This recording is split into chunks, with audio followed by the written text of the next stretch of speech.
A late-night offer emerged last night, 4 days into intense mediations between the state and its corrections officers' union. The tentative deal aims to get striking COs off the picket lines and back into prisons. They walked away in protest of unsafe working conditions.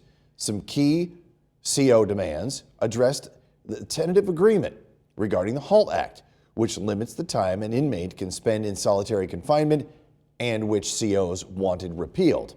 In 30 days, the Commissioner of Docks will begin to evaluate the operations, safety, and security of facilities relative to staffing levels and determine whether reinstituting the suspended elements of HALT would create an unreasonable risk to the safety and security of the incarcerated individuals and staff.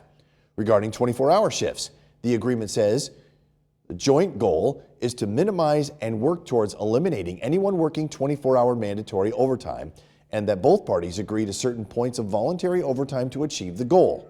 As for scanning legal mail, Docks will pursue a contract with a vendor to scan all inmate legal mail to curb the flow of drugs into prisons, and no notices of discipline for striking employees as long as they're back to work by the date in the agreement, which is tomorrow.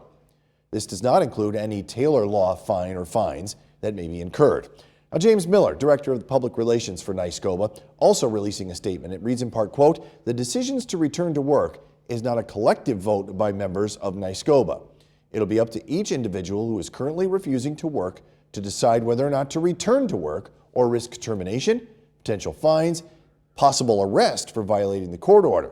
Now, Miller says the union is encouraging members to return to work based on what is in this agreement. While the union is encouraging their membership to accept the terms, we've actually taken calls in the newsroom from members saying they're not in support of it.